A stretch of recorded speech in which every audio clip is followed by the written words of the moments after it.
안녕하세요. 사연에 빠지다의 DJ 민영입니다. 오늘 사연자는 성질을 죽이고 사는 게 내 가정을 위하는 일이라 생각하며 살아왔는데 그 생각이 잘못된 생각이었다는 걸 알게 된 일이 있었다는데요. 과연 어떤 사연인지 들어보시겠습니다. 오늘도 두 가지 사연 준비되어 있으니 끝까지 함께 해주시고요. 그럼 오늘의 사연도 함께 만나볼게요. 구독과 좋아요도 잊지 말고 꼭 눌러주세요. 안녕하세요. 저는 30대 남자입니다. 저는 지금까지 살면서 부족한 거라고는 없이 유복하게 자랐어요. 저는 학창시절 내내 주변 친구들에게 부러움을 살 정도로 타고난 금수저였거든요. 하지만 저 나름대로는 알게 모르게 힘든 일이 많았어요.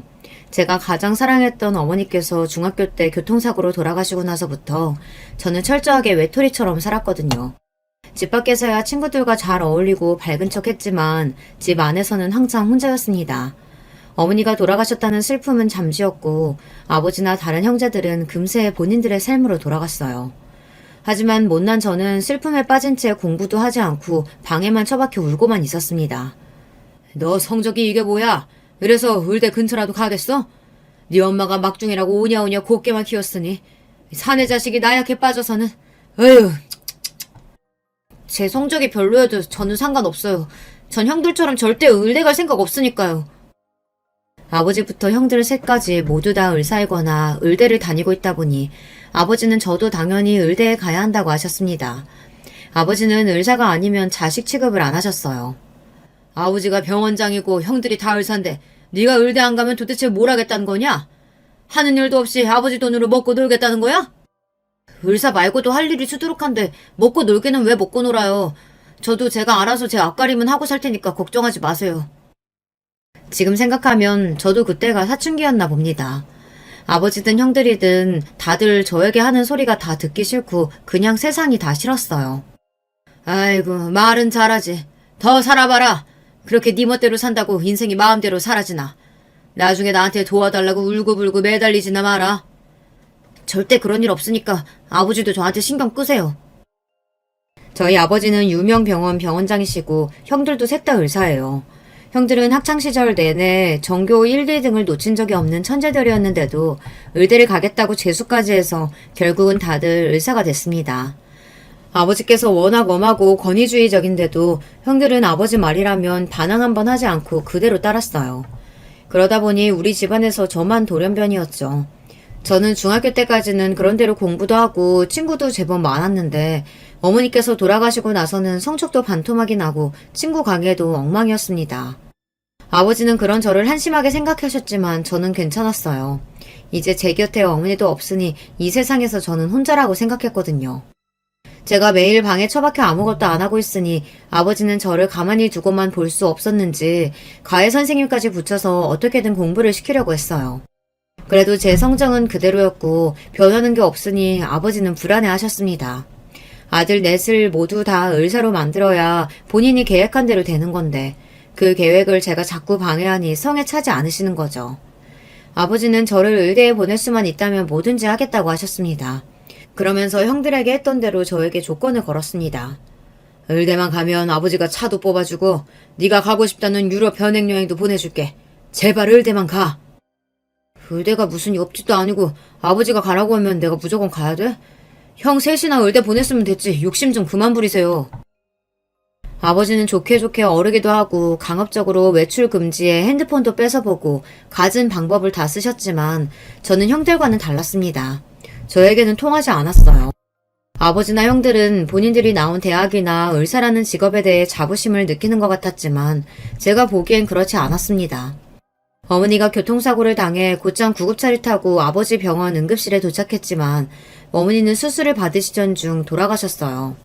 집안에 의사가 넷이나 있으면 뭐래요. 어머니는 살리지 못해서 제 곁에 없는걸요. 저는 대충 성적에 맞춰서 대학도 가고 취직도 되는 대로 중소기업에 들어갔습니다. 아버지나 형들은 저를 볼 때마다 한심하다는 듯 바라보았어요. 알아서 하겠다고 들어간 회사가 그깟 이름도 없는 회사냐? 에휴, 그것도 직장이라고. 아버지라는 사람은 자식을 대놓고 무시하는데 형제들이라고 다르겠어요. 형들도 저만 보면 못 잡아먹어 안달이었습니다. 그런 회사는 연봉이 얼마나 되냐? 아니다. 뭐 연봉이라고 할 필요도 없이 그냥 최저임금인가. 작으냐, 기죽게 왜 그래? 그래도 이름도 없는 지잡대 나와서 취직까지 했으면 얘 수준에 열심히 한 거지. 맞아.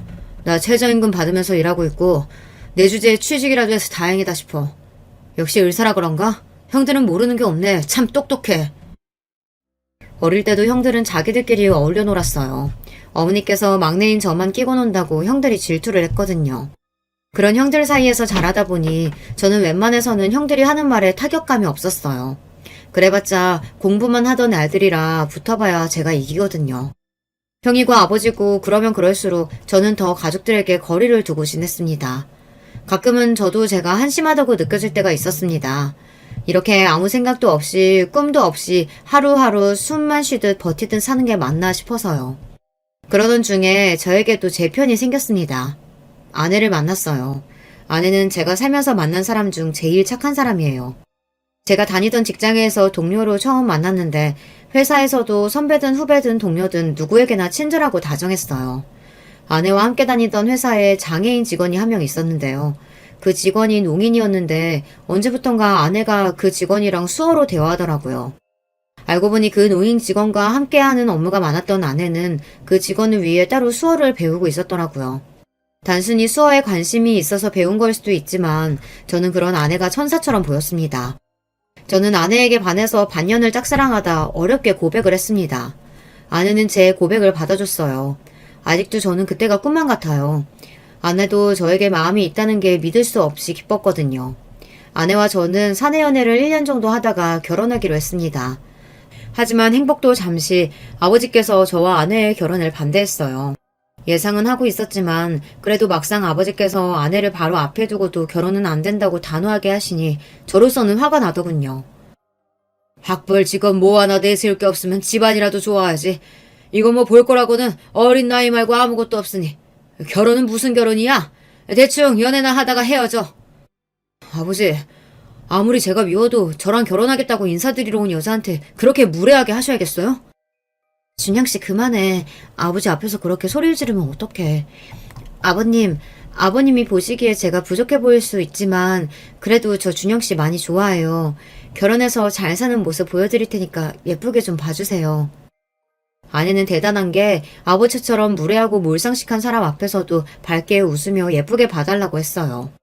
저는 아내에게 미안해 그만하라고 어차피 허락 같은 거 받을 생각으로 온 거 아니라고 하고는 아내를 데리고 나왔습니다.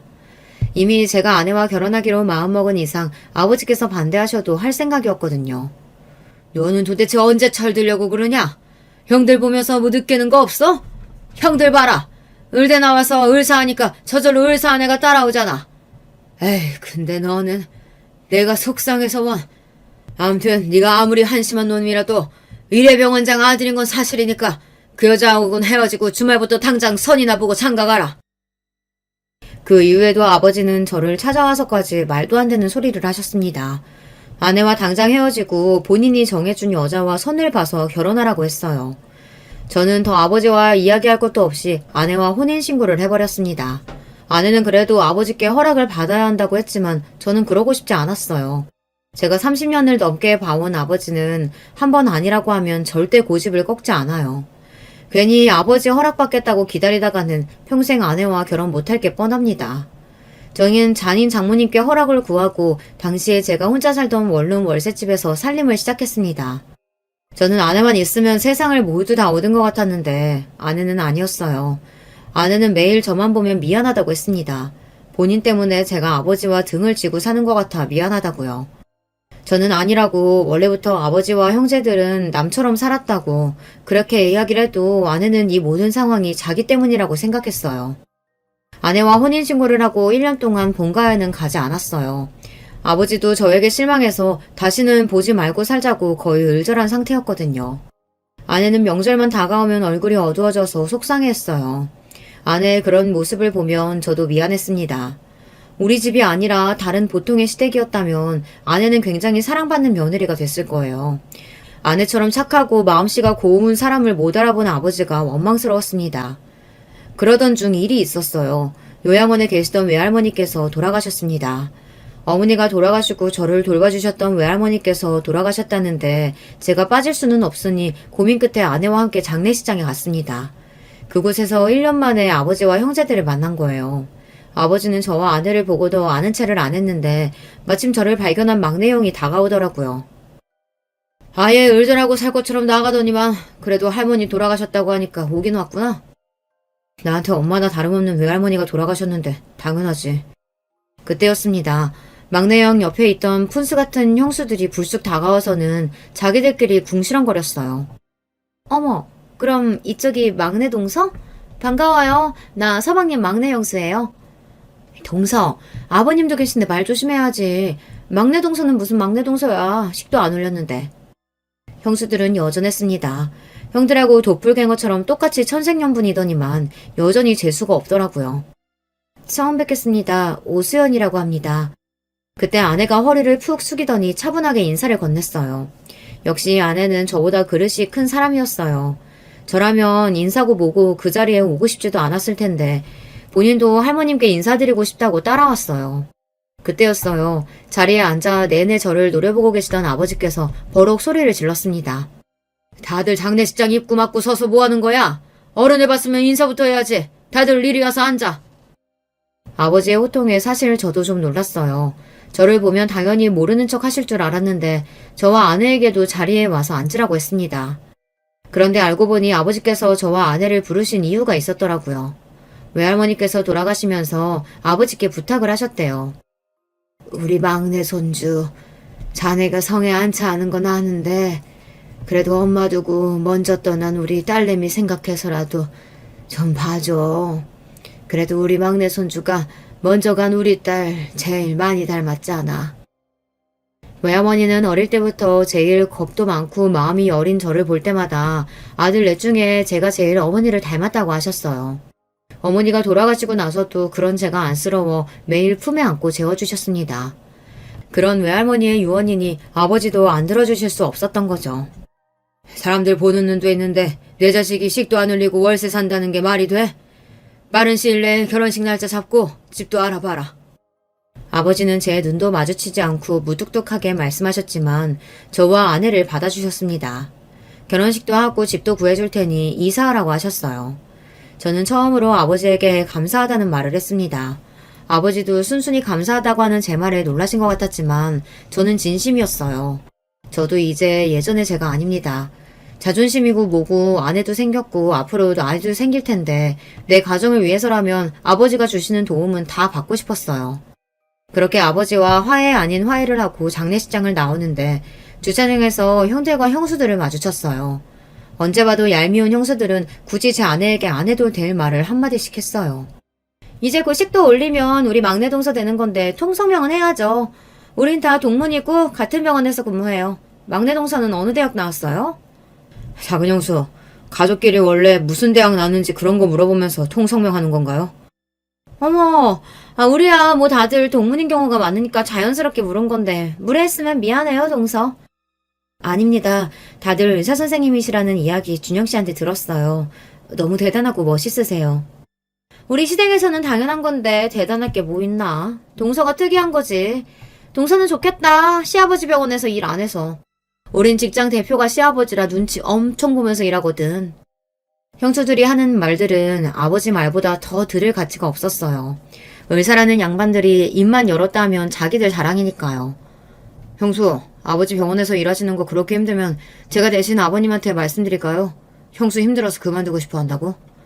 어머머, 서방님, 제가 언제 병원 그만둔다 그랬어요. 아니거든요? 준영이 쟤한테 말해봐야 본전도 못 뽑는데 뭘 그렇게 떠들어? 피곤해 죽겠는데 그만 가자. 형들이나 형수들이나 다 하나같이 한심하고 재수 없었습니다. 저런 인간들이 아버지 병원에 떡하고 버티고 있는데 아버지 병원도 잘 돌아간다는 게 신기할 따름이었죠. 그리고 얼마 뒤 저는 아버지께서 구해주신 아파트로 이사도 하고 식도 올렸습니다.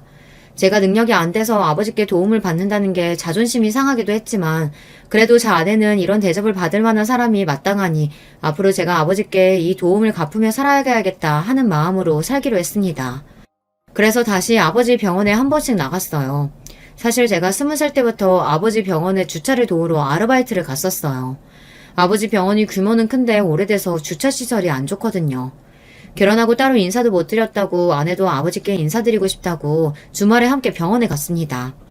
제가 병원에 주차일을 돕는 동안 아내가 원장실에 가서 아버지께 인사를 드리고 오겠다고 했어요. 저는 아내를 혼자 보내는 게 걱정돼서 같이 가자고 했지만 아내는 괜찮다고 했습니다. 앞으로 계속 부딪혀야 하는 일인데 본인이 알아서 할 수 있다고요. 그러던 중 아버지께서 아내에게 마음을 열게 된 일이 있었어요. 아내가 원장실로 가던 중 병원 직원과 환자 간의 소통이 안 돼서 문제가 있었는데요. 그 일을 아내가 해결했나 봐요. 환자가 농인이라 답답해하던 중이었는데 아내가 수어로 도와주게 된 거죠. 그 일을 아버지께서 직접 보시고 아내를 다시 모신 겁니다. 아버지는 아내를 원장실로 데려가 이것저것 물으셨답니다. 여기는 왜 왔는지, 수어는 어디서 배웠는지 이것저것 말이죠. 제가 지금 다니는 직장에 농인 직원이 있어서 몇 가지 배워뒀었는데 이렇게 도움이 될 줄은 몰랐네요. 아, 그리고 오늘 온 건 준영 씨 주차일 한다고 해서 따라온 김에 아버님께 드릴 말씀이 있어요. 왔어요. 사실은 아버님, 제가 임신했어요. 사실 아내가 아버지께 인사드리러 온 거기도 하지만 좋은 소식이 있어서 직접 이야기하고 싶다고 해서 함께 온 거였습니다. 아내가 임신을 했어요. 아, 정말... 너무 잘했구나. 잘했어. 다른 며느리들은 일하느라 바빠서 내가 자식이 넷이나 있어도 아직 손주 구경을 못했는데 네가 아주 장하구나. 장해. 저도 몰랐는데 아버지께서 손주를 보고 싶으셨나 봐요. 형들이고 형수고 다들 일하느라 바빠서 아이가 없어요. 아버지야 병원이 전부이신 분이니 손주 같은 건 별로 신경 안 쓰시는 줄 알았는데 그렇게 좋아하실 줄은 몰랐습니다. 심지어 아내에게 돌아가는 길에 맛있는 거 사 먹으라고 용돈까지 주셨대요. 그리고 잘 아는 산부인과도 소개하셨답니다. 병원을 나와 아내와 집에 돌아오는데 아내도 기분이 좋은지 아버지와 있었던 일을 시시콜콜 떠들더라고요. 그리고 얼마 뒤 생각지도 못한 일이 있었습니다. 아버지께서 저에게 먼저 전화를 하셨어요. 거의 1년 만에 있는 일이었습니다. 애가 입덧하는지 몸이 많이 야였더라. 임신해서 직장 생활하기 힘들 텐데 웬만하면 일 그만두라고 해. 돈 때문에 그런 거면 내가 생활비 보내줄 테니까. 순간 저는 당황해서 어안이 벙벙했습니다. 아버지께서 제 아내가 걱정돼서 전화하실 거라고는 생각도 못했으니까요. 더군다나 제가 생각지도 못한 이야기까지 하시니 놀라웠어요. 안 그래도 아내가 임신하고 한 달 동안 입덧 때문에 고생하면서 출퇴근하느라 살이 많이 빠졌는데 그걸 캐치하시고는 직장까지 쉬라고 하시니 놀랍더라고요. 말씀만이라도 감사해요. 제가 수연이랑 상의해 볼게요. 그래. 우리 집 첫 손주인데 무조건 건강하게 중요하지. 괜히 얼마 안 되는 돈 때문에 애 고생시키지 말고 내 말대로 해. 항상 학벌, 직업만 중요하다고 하시던 아버지 입에서 건강이 제일 중요하지 하는 말씀을 하시는데 하마터면 웃음이 터질 뻔했습니다. 그제야 알게 된 사실인데 아버지도 할아버지는 할아버지가 되셨나 보더라고요. 그러던 어느 날이었습니다. 어머니 제삿날이라 본가의 가족들이 모두 다 모였어요. 아내가 임신하고 형들과 형수를 처음 보는 자리였는데 다들 축하한다는 말을 안 하더라고요. 저는 괜히 기분이 상해서 먼저 한마디 했습니다. 다들 아직 못 들었나 봐. 우리 수연이 임신했어. 내가 형들보다 제일 먼저 아빠가 되는 거지. 제가 살면서 형들보다 잘하는 거라고는 싸우는 거밖에 없었는데 아내 덕분에 제가 제일 먼저 아빠가 된다고 생각하니 저도 모르게 어깨에 힘이 잔뜩 들어가서 턱을 바짝 올렸습니다. 그러자 형들이 다들 피식 웃으며 축하한다고 하더라고요. 와, 우리 코찔찔이 막내가 애 아빠가 된다고? 말도 안 돼. 너 애 만드는 방법도 알았냐? 뭐래. 형은 내일 모레면 마흔인데 어쩌려고 그래. 지금 낳아도 애가 대학 가면 환갑이네. 그래도 아들이 넷이나 있는데 이러다 우리 집 대 끊기는 거 아닌가 했는데 막내 네가 처음으로 큰일 했다. 당연하지. 내가 형들이 못하는 걸 해냈잖아. 근데 어떡하냐? 병원이라면 끔찍하신 아버지 손주 없어서 누구한테 병원 물려주냐 걱정했었는데 이제 네 자식 의사시키겠다고 괴롭히게 생겼다. 우리 아기가 병원을 왜 물려받아. 우리 아기는 뭐든지 자기가 하고 싶은 거 하라고 할 거야. 얼마만인지 모르겠습니다. 형들과 어릴 때처럼 농담하고 장난을 치는 게 말이죠. 이게 다 아내 덕분입니다. 아버지와도 가까워지고 형들과도 전보다 자연스러워진 게 다 제가 결혼하고 나서부터니까요. 그런데 이런 상황을 질투하는 사람들이 있었어요. 바로 형수들입니다. 제사를 지내는 내내 아버지께서 아내는 무거운 거 들지 말라고 들어가서 자꾸 쉬라고 하시니까 그게 또 보기 싫었는지 은근슬쩍 아내를 괴롭히더라고요. 병원에서도 간호사들이 임신만 하면 아주 엉덩이가 무거워져서 일도 제대로 안 해. 이럴 거면 일 그만두고 집구석에나 애나 볼 일이지. 돈 벌겠다고 기어 나와서 왜 일을 안 하는지 모르겠다니까. 임신했을 때만 그래요? 애 낳아봐요. 매일 애 학교에 일 있다, 애 아프다, 스케줄 엉망이라니까. 동서는 그러지 마. 본인 임신했다고 일하는데 지장 주는 거 그거 완전 민폐야. 안 그래도 다음 달까지만 하고 일 그만두라고 하려고요. 아버지께서 생활비 주신다고 힘들게 일하지 말라고 하셔서요. 사실 아내는 아버지께 생활비를 받는 건 아닌 것 같다고 그냥 육아휴직을 좀 일찍 쓰겠다고 했지만 형수들 하는 꼬라지가 재수없어서 그냥 내질러 버렸습니다. 그러자 역시나 형수들은 눈이 동그래졌어요. 서방님 정말이에요? 아니 애 가진 게 뭐라고 아버님은 생활비까지 주신대요? 그러게요. 저도 그냥 일 때려치우고 임신이나 할까봐요. 형수들은 괜히 자기들끼리 흥분해서 임신을 한 해 만에 떠들었습니다. 글쎄요. 형수들은 이제 노산이라 가능할지 모르겠네요. 아내가 그만하라고 옆에서 눈치를 주는 바람에 거기까지만 했지만 저는 생각 같아서는 더 한 말도 하고 싶었습니다. 제 형수들이지만 정말 얄미워요. 아내는 안 그래도 형수들이 본인을 마음에 들어하지 않는데 제가 자꾸 아내 편만 들어서 형수들과 가까워지기 더 힘들다고 했어요. 저는 형수들과 친해질 필요 없다고 했지만 아내 생각은 달랐습니다. 저를 위해서라도 식구들과 다 잘 지내고 싶다고 했어요. 그러면서 앞으로는 형수들이 듣기 싫은 소리라도 본인이 다 알아서 할 테니 저에게 끼어들지 말라고 했습니다. 그리고 몇 달 뒤 아버지 생신날이 밝았습니다. 아내는 본가에 가기 전부터 저에게 신신당부했어요. 형수들과 친해질 기회니 끼어들지 말라고요.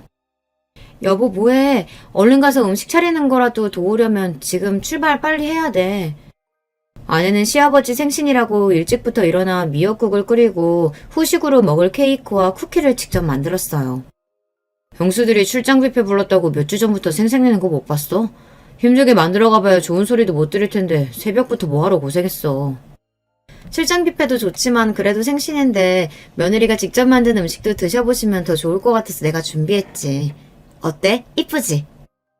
제 아내지만 사람이 참 좋아요. 저렇게 착하고 재주 많은 사람이 하필이면 저 같은 사람을 만나 받지 않아도 되는 대우를 받으며 사는데도 불만 한마디 없이 항상 웃으며 밝게 저를 대해주니 고마울 따름이었습니다. 아내를 보면서 항상 생각해요. 형수들이 아내를 대우해주지 않는 만큼 저는 더 아내에게 잘해야겠다. 평생 떠받들고 살아야지 매일매일 다짐하게 돼요. 아내가 만든 음식들을 예쁘게 포장해서 본가로 향했습니다. 본가에 도착하자마자 벌써 집안에는 음악 소리가 들리고 마당에는 테이블들이 놓여 있었어요. 유난스러운 형수들이 준비할 법한 규모였죠. 어머, 서방님 오셨어요? 근데 손에 든 거 그건 뭐예요? 뭐 떡이라도 맞춰온 거예요? 그러게. 모양이 딱 돌잔치날 떡집에서 주는 떡 모양이네. 우리가 출장 뷔페 다 불렀다니까 뭘 또 그런 걸 사왔어요. 형수들은 저와 아내를 보자마자 어떻게 하면 꼬투리를 잡을까 연구하는 사람들처럼 저희를 애워쌌습니다. 이거 떡 아니고요. 우리 시연이가 직접 만든 미역국이랑 디저트예요. 형수들은 매번 사람 불러서 파티만 할 생각만 해봤지 직접 미역국 한번 끓여본 적 없으시죠? 아내가 가만히 있으라고 했지만 어쩌겠어요. 형수들이 하는 거를 보면 참을 수가 없는걸요. 에이 서방님도 참. 우리도 음식할 시간 있었으면 아버님 위해서 100번도 넘게 했죠. 병원 일도 바쁜데 우리가 미역국 같은 걸 어떻게 끓여요. 형님들은 미역국 끓여보셨어요? 미역국은 무슨 내 생일날 미역국 먹을 시간도 없는데. 막내 동서가 음식한다고 고생한 것 같긴 한데 아유 동서는 암튼 몰라도 너무 모른다니까. 아버님이 음식이나 해다 바치는 며느리 예쁘다고 하실 것 같아? 당신 병원에 보탬되는 사람을 훨씬 더 좋아하지. 그래 미약국 같은 거보다야 차라리 병원에 보탬이 되는 게 낫지. 이럴 시간에 차라리 조무사 자격증이라도 따는 거 어때? 요즘 우리 병원에 간호조무사 부족해서 난리잖아. 어머 이 김에 동서가 자격증 따서 병원에서 같이 일해주면 너무 좋겠다. 집에서 놀면 뭐해. 나와서 한 푼이라도 버는 게 낫지. 형수들은 하다하다 말도 안 되는 소리를 짓거렸어요. 임신한 아내에게 노는이 공부나 하랍니다. 저도 아버님 병원에 보탬이 되면 좋죠. 근데 제가 병원 일은 하나도 모르는데 조무사를 어떻게 하겠어요. 무슨 소리를 들어도 항상 웃어넘기는 아내도 기분이 상할만 했어요. 정말 형수들은 셋 다 을사면 뭐래요. 개념이라고는 없는데요. 하긴 간우조무사는 뭐 아무나 하나. 도대체 뭐가 재밌다고 자기들끼리 깔깔 웃으며 웃는데 저는 기분이 상해서 표정 관리가 안 됐습니다. 욱해서 지금 무슨 소리 하는 거냐고 언성을 높였는데 그때 옆에 있던 아내가 제 손을 지그시 잡더라고요. 그만하라고요. 저는 한숨이 절로 튀어나왔습니다. 말해봐야 뭐 하겠어요. 여우 같은 형수들한테는 무슨 말을 해도 본점도 못 보는걸요.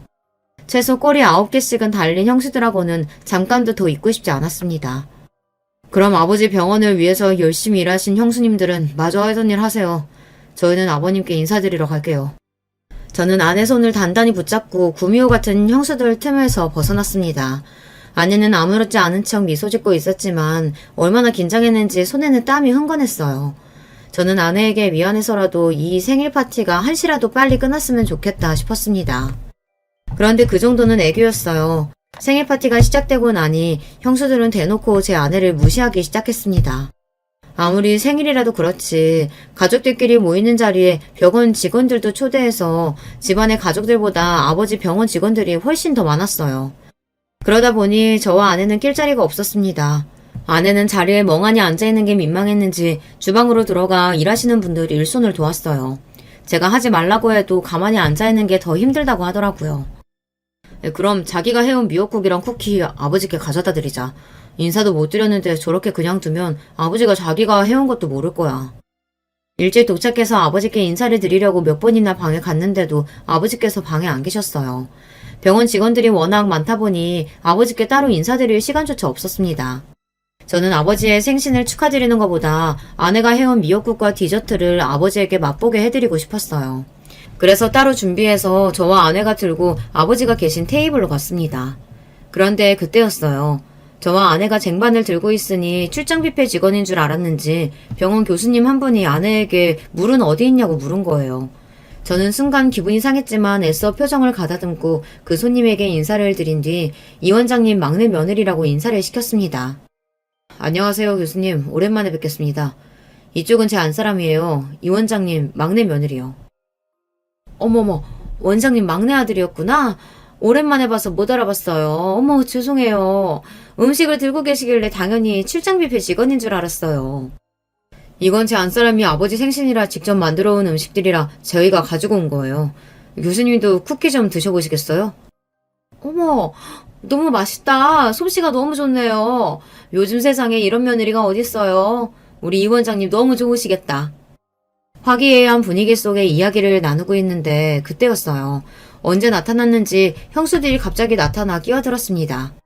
어머, 김 교수님 와주셔서 감사해요. 막내 동서랑 벌써 인사하셨나봐요. 우리 막내 동서가 이렇게 사람이 참 소박해요. 제가 봐도 직원인 줄 알았을 거예요. 동서, 그래도 시아버지 생신인데 좀 신경 좀 쓰고 오지 그랬어. 그러게, 여기다가 아침마만 매면 딱 출장 뷔페 직원이네. 형수들은 또 시작이었습니다. 주변에 사람들이 있든 말든 신경도 쓰지 않고 제 아내에게 막말을 해댔어요.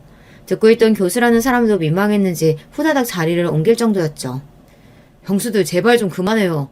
나이도 훨씬 어린 동서한테 일일이 참견하고 괴롭히는 거 창피하지 않아요? 어머, 서방님, 괴롭히긴 누가 괴롭혔다 그래요. 우리는 동서 혼자 뻘쭘할까봐 신경 쓰느라 농담 좀 한 건데. 그딴 게 무슨 농담이에요. 2번 더 신경 썼다가는 진짜 앞치마 가지고 와서 서빙이라도 하라고 하겠어요. 저는 최대한 인상을 구기며 단호하게 이야기했습니다. 다시는 제 아내를 가지고 놀지 말라는 경고였어요. 그래도 주변에 다 병원 사람들이라 본인들도 제가 더 했다간 쪽팔릴 것 같았는지 별말 없이 입술을 삐죽거리며 가더라고요. 그 와중에도 아내는 아버님 생신이니 저에게 그만하라고 했습니다. 괜히 분란 만들면 아버지에게 또 미운 털이 박힐 거라고요. 저는 스스로가 너무 한심했습니다. 세상에 제 아내 같은 사람이 어디 있다고 고작 저 같은 사람 때문에 왜 자꾸 아내가 이런 일을 당해야 하나 마음이 좋지 않았어요. 저는 한시라도 빨리 이 파티가 끝났으면 좋겠다 싶었습니다. 그래도 다행이었던 건 아버지께서 아내가 만들어 온 음식을 좋아하셨다는 겁니다. 아이고, 그러고 보니까 내가 오늘 미역국을 못 먹었네. 생일이라고 눈앞에 사내지미를 보고 홀딱 넘어가서는 미역국 못 먹은 것도 깜빡하고 있었네.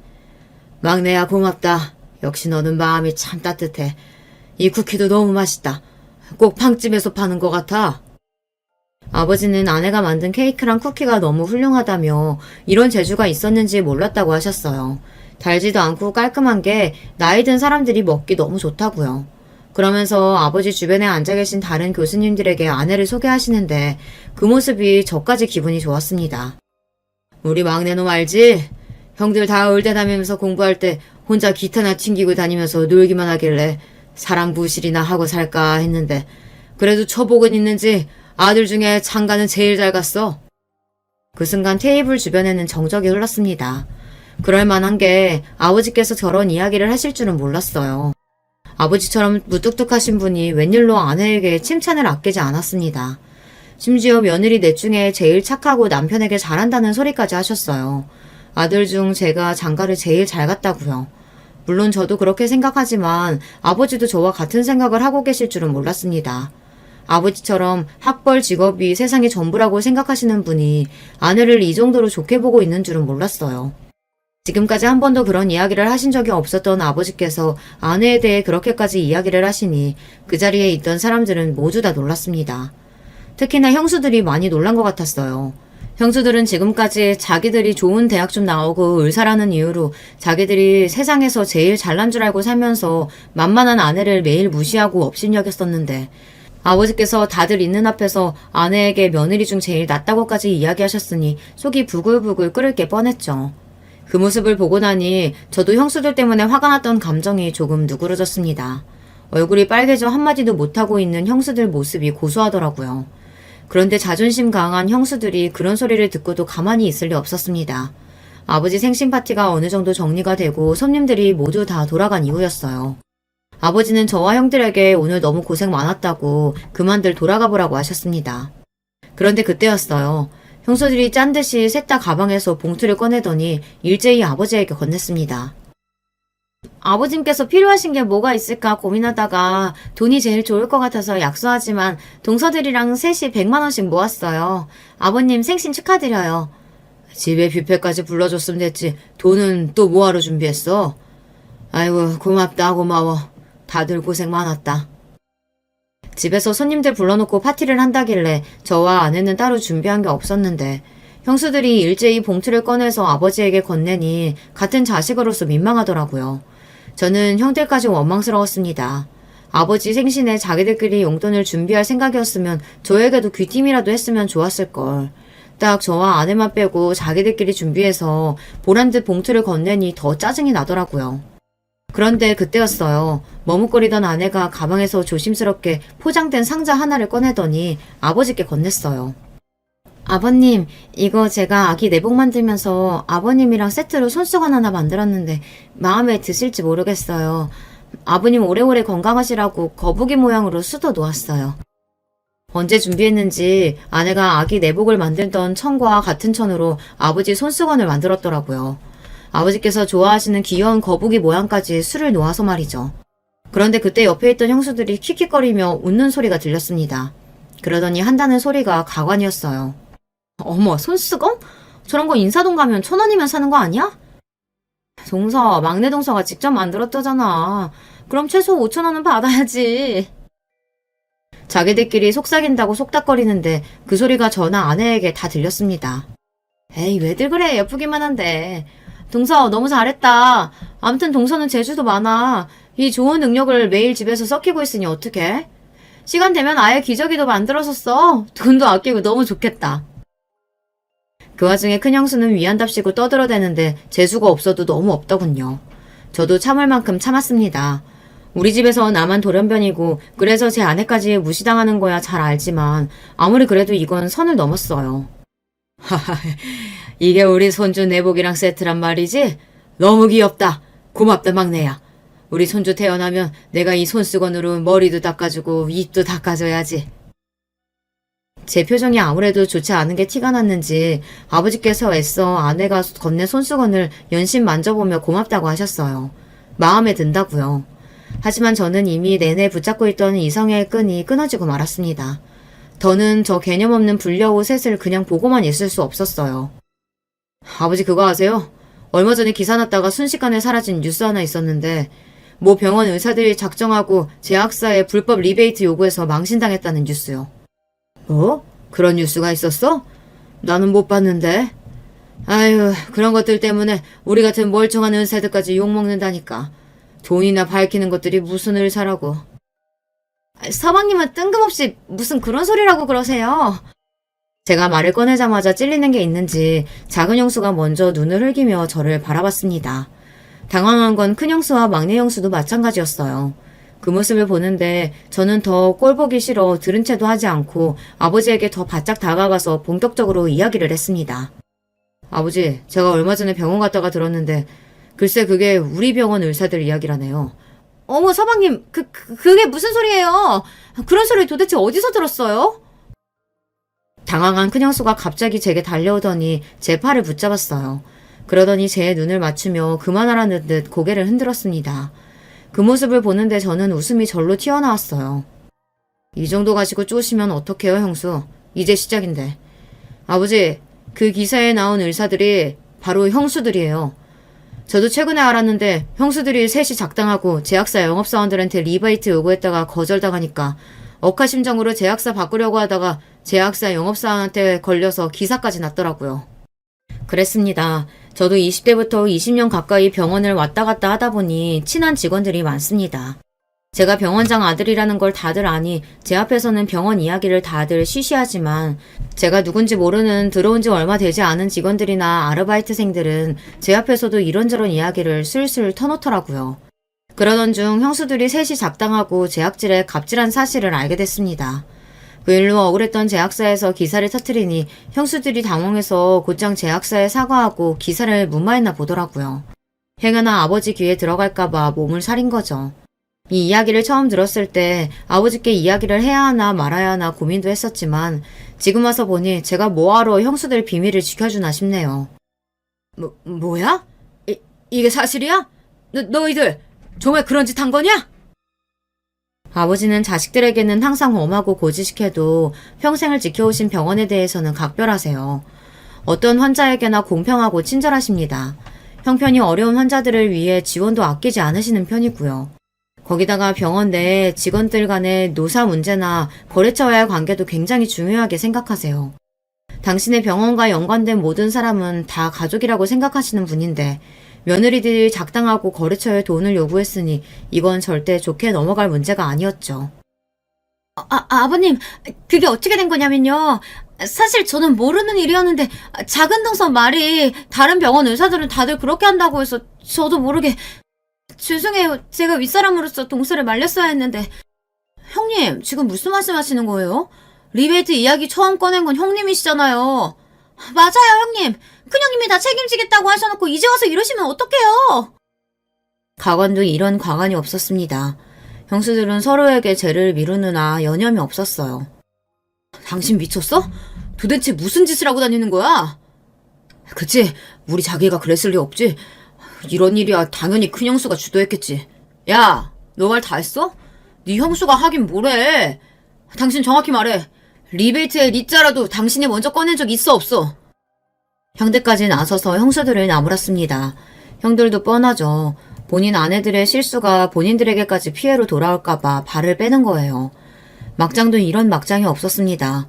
좋은 대학 나와 의사라고 매일 내 앞에서 뻐기고 제 아내를 무시해대더니만 하는 짓은 본인들이 더 볼품 없었습니다. 다들 조용히 못해? 너희가 아무리 내 며느리들이라고 해도 이 일은 그냥 못 넘어가니까 그런 줄 알아라. 인사팀이랑 법무팀에 얘기해서 조치할 취할 테니까 그런 줄 알고 다들 자숙하고 있어. 아버님 아니에요. 저희 말만 꺼낸 거지 리베이트 받은 거 하나도 없어요. 진짜라니까요. 제약사에서 안 줬으니까 너희들이 못 받은 거지. 그게 안 받은 거야? 이런 못된 것들. 환자들을 가지고 돈놀이를 해? 내가 너희들 가만둘 줄 아냐? 아버님 잘못했어요. 저희가 너무 뭘 모르고 한 일이니까 한 번만 봐주시면 다시는 이런 일 없을 거예요. 아주 시아버지 생일날 잘한다 잘해. 그만 입들 다물고 다 꺼져. 꼴도 보기 싫다. 아버지는 며느리들이고 아들들이고 다 보기 싫으니 썩 꺼지라고 호통을 치셨습니다. 그쯤 되니 저도 아버지에게 죄송했어요. 생신인데 제가 또 괜한 분란을 만들었나 싶어서요. 아버지 죄송해요. 아버지 생신날 이런 이야기 하는 게 아니었는데 형수들 하는 짓이 너무 얄미워서. 됐다 됐어. 너 아니었으면 이 중요한 일을 모르고 넘어갈 뻔했다. 그리고 생일이야. 우리 막내 며느리가 미역국도 끓여와서 먹고 이렇게 귀여운 선물도 받았으니 나야 고맙지 뭐. 아버지께서 화를 내실 줄 알았는데 오히려 저와 아내에게 고맙다고 하셨어요. 저희 아니었으면 이번 생일을 더 망칠 뻔했다고요.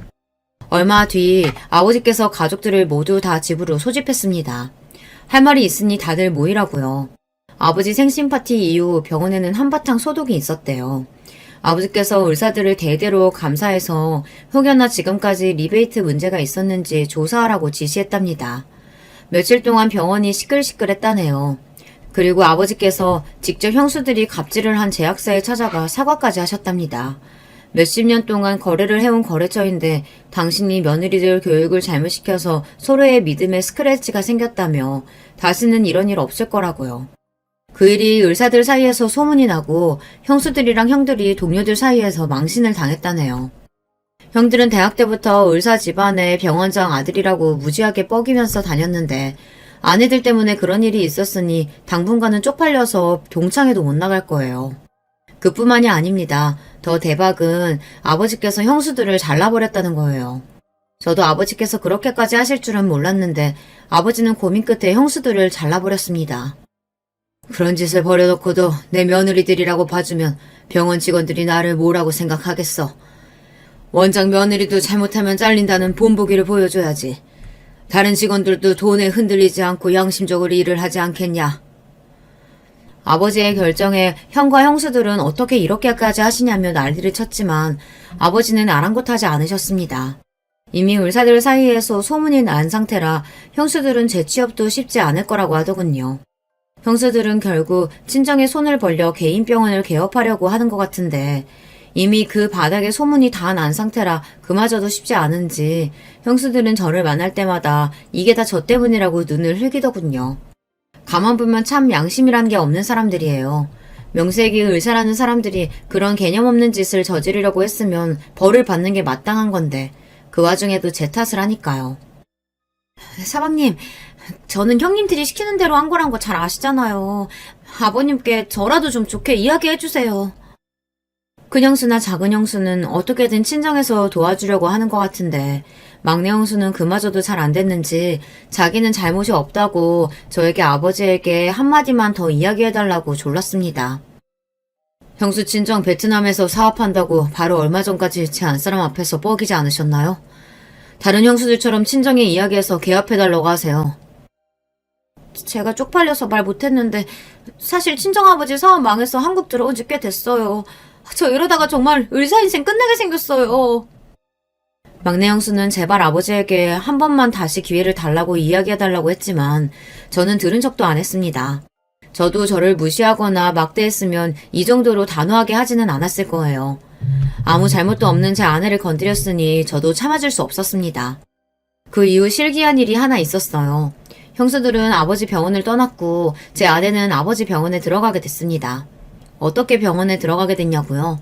아버지 병원 1층 상가에 아내가 빵과 커피를 파는 가게를 하게 됐어요. 아내가 출산하자마자 아버지께서 아내를 부르시더니 출산 선물로 1층 상가 자리를 줄 테니 장사를 한번 해보라고 하시더라고요. 가게 연지 벌써 반년이 지났는데 워낙 자리가 좋으니 매출이 너무 좋습니다. 물론 아내가 너무 바빠져서 제가 딸을 키우느라 정신은 없지만 그래도 아내가 행복해하는 모습을 보니 저까지도 너무 행복합니다. 아내 덕분에 저와 아버지 사이도 전부 다 많이 좋아졌고요. 끝까지 저의 이야기 들어주셔서 감사합니다. 여러분의 가정에는 지금의 저처럼 행복한 일만 가득하시길 바랄게요. 안녕하세요. 저는 어렸을 때 지금의 제 나이를 상상하며 와, 엄청 어른이다 이렇게 여겼었어요. 그런데 막상 이 나이가 되고 보니까 그다지 멋진 어른이 되어 있는 것 같지 않아서 스스로에게 머쓱해지네요. 평범한 것도 축복이라면 축복이라고 하더라고요. 그런 면에서 저를 보자면 저는 평범하나 평범하지 않은 환경에서 자랐으니 어떻게 정의를 내려야 할지 굉장히 애매한 유년 시절을 보유한 사람 같습니다. 친정 부모님께서는 각자 풍족하지 않은 집안에서 자라났으나 홀로 개천용으로 성장하신 분들이셨다고 해요. 낭중치주라고 하나요? 비범한 사람들은 아무리 평범한 환경 속에 놓인다고 한들 그 재능이 가려지지는 않는 법이죠. 부모님 두 분께서 그런 분들이셨던 거예요. 그리고 서로가 동족임을 한눈에 알아보셨고 금세 결혼까지 하시게 되었다고 합니다. 그런데 이런 두 분을 질투하는 사람들이 주변에 있었나 봐요. 그 범위 안에는 가족들도 포함이었죠. 아버지께서는 당신의 친형에게 사기를 당하셨어요. 있던 돈을 모두 잃은 것도 모자라 빚까지 지셨지요. 그 바람에 두 분의 신혼집이 날아갔다고 합니다. 좌절한 상황 속에서 두 분은 임신 사실을 알게 되셨어요. 엄마의 뱃속에 제 언니가 자리하고 있었던 거예요. 두 분은 이를 악물고서 사기를 치고 잠적한 가족, 그리고 그 가족을 은근히 옹호한 다른 가족들까지 이제는 가족이라 생각하지 않기로 하고 뱃속의 생명을 위해 포기하지 않고 다시 시작하셨습니다. 그런데 세월이 흐르고 둘째인 제가 태어난 지 얼마 안 되었을 때였어요. 이번에는 엄마 쪽에서 배신이 일어났죠. 엄마의 절친한 고향 언니분께서 당시에 아무도 몰래 미국 이민을 준비하고 있었는데 저희 집에 와서 온갖 돈 되는 것들을 훔쳐가서 이민 자금에 보탰고 미국으로 떠나 영영 잠적을 해버렸습니다. 이 금수만도 못한 것 같으니라고. 돈이 없어 굶어 죽겠다기에 얼마나 막막할까 싶어서 잘 대해줬건만. 우리 집에 초대받고 싶다기에 흔쾌히 들어주고 몇 번이나 식사 대접도 해줬건만. 이렇게 사람 뒤통수를 쳐? 천벌 받을 것들. 당신 지금 그 미친 여자네 가족들만 욕할 때가 아니야. 처가 식구들 당신이 이런 일을 당해서 힘들다고 하소연하는데 은은하게 고소해하는 반응들 당신도 느꼈지? 앞으로 우리가 더 방비하면서 살면 돼. 누구도 믿을 수 없어. 더 이상은 뼈 빠지게 노력해서 힘들게 번 돈을 그 아무에게도 10원 한 장 빼앗기지 않고 살아갈 거야. 두고 봐. 나는 지금보다 더한 성공을 계속해서 이뤄갈 것이고 누구보다 돈을 많이 모을 테니까. 서글프게 우시는 엄마 옆에서 아버지는 일을 가셨다고 해요. 저는 너무 어려서 당연히 그 상황을 몰랐는데 언니가 그런 일이 있었다고 나중에 제가 크고 나서 말을 해주더라고요. 친정 부모님께서는 그 이후로 무지막지한 구두쇠가 되셨답니다. 특히 아버지요. 분명 초반에는 그 정도까지 심각한 구두쇠가 되실 작정은 아니셨을 거예요. 그런데 점차 그런 버릇이 고착되어 가면서 정도가 심해지신 거겠죠. 고기도 먹어본 사람이 그 맛을 안다는 것처럼 돈이란 것도 써버릇 해본 사람이 쓸 줄 아는 거거든요. 마감 세일에 길들여진 사람은 절대 마트에서 제 시간에 파는 정가의 물건들을 선뜻 구매하지 못한다고 하던데 저는 그 말이 뭔지 10분 이해할 수 있었습니다. 저는요, 제가 중학교 때까지는 저희 집이 가난한 줄 알았던 사람이에요. 오죽하면 그랬겠나요. 엄마, 나 이제 운동화가 너무 작아졌는데 새로 하나 사주면 안 돼요? 이번에 중간고사도 잘 봤으니까 새 운동화 사주세요. 네? 그거 아직 상태가 너무 멀쩡해 보이는데 굳이 새로 사겠다고? 나는 네 나이 때 더 이상 발이 자라지 않았었는데. 아유, 그래 뭐 신발이 불편하다는데 어쩔 수 없지. 엄마가 다음에 시장에 장 보러 갈 때 신발 가게 들려서 사올게. 색깔은 검은색이면 될까? 시장이요? 아, 진짜 엄마. 시장표 운동화도 너무 창피한데 왜 또 검은색이에요? 그거 때 타지 말라고 어두운 색 고르시는 거 내가 모를 줄 알아요? 나도 마음 같아서는 하얀색 나이키 운동화 신고 싶다고요. 이런 내 마음도 모르고 그렇게 쉽게 시장표 검은색 운동화 사오신다고 하시는 게 정말 너무해요. 그리고 이 나이 먹어서 엄마가 운동화 사오는 애들은 없다고요. 다 자기가 매장 가서 직접 고르지. 체육대회를 앞둔 시점이었기 때문에 저는 새 운동화가 너무 간절했었어요. 엄마는 망설이시는 기색을 한껏 보이시다 저에게 새 것을 직접 사라며 그 보기 힘든 지갑을 꺼내어 지폐를 내미셨습니다. 그리고 제가 반갑게 그것을 받아들려고 할 때였죠. 어디선가 불쑥 나타난 손이 그 돈을 중간에서 휙 낚아챘어요. 저는 어이가 없어서 그 손길의 주인을 쳐다보았습니다. 무슨 중학생이 이렇게 비싼 운동화를 사 신는다는 거야? 한참 공부를 열심히 해야 할 때인데 마음이 쓸데없이 콩밭에 가 있는다는 게 벌써 티가 나는구만. 내 눈은 못 속이지. 당신 애들한테 자꾸 이렇게 무르게 굴지 마라. 버릇만 나빠져. 가뜩이나 지연인 녀석이 대학생 됐다고 멋부리라고 허파에 바람 들어간 거. 그 정신머리 고치가 아니라 힘들어 죽겠는데 지선이는 더 제때 더 똑바로 키워야 할 것 아니야?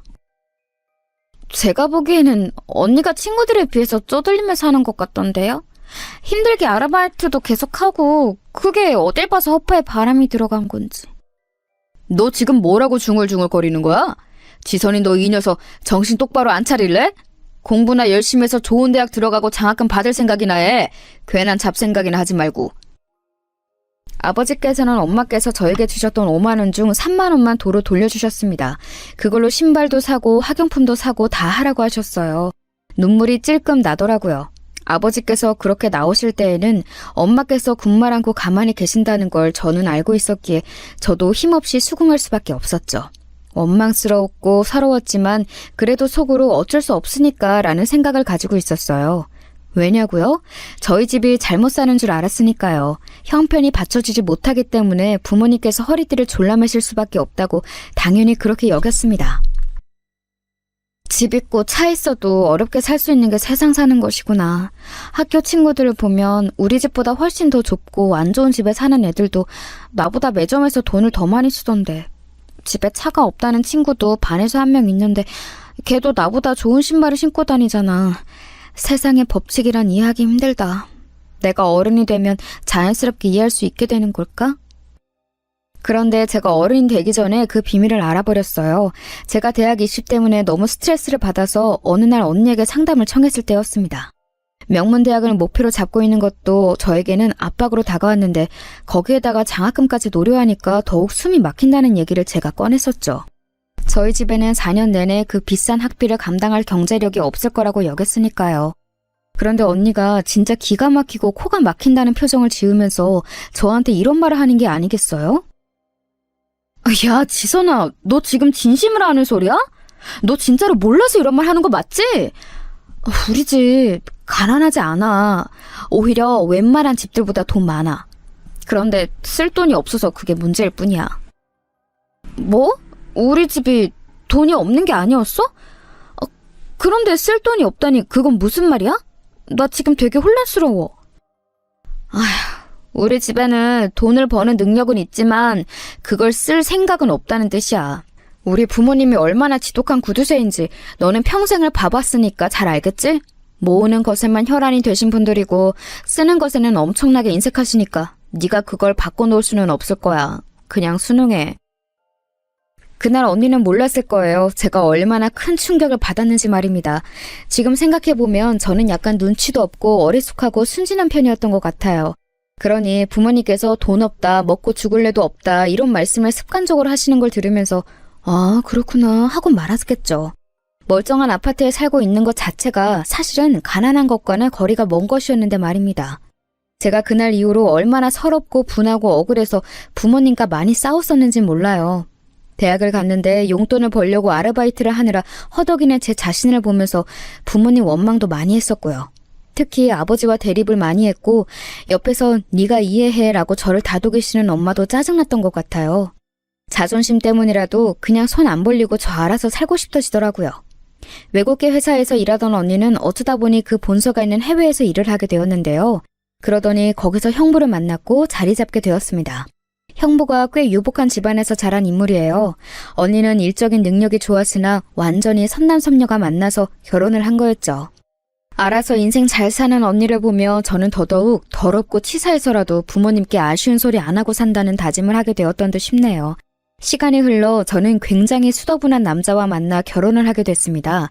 아니, 수더분하다는 말로는 부족하고 무소유의 포변이라고 할까요? 욕심 없이 자기 맡은 바 일만 열심히 하는 사람이었어요. 저는 결혼하면서 저희 집 배경을 남편에게 다 밝혔습니다. 부모님과의 애증어린 역사도요.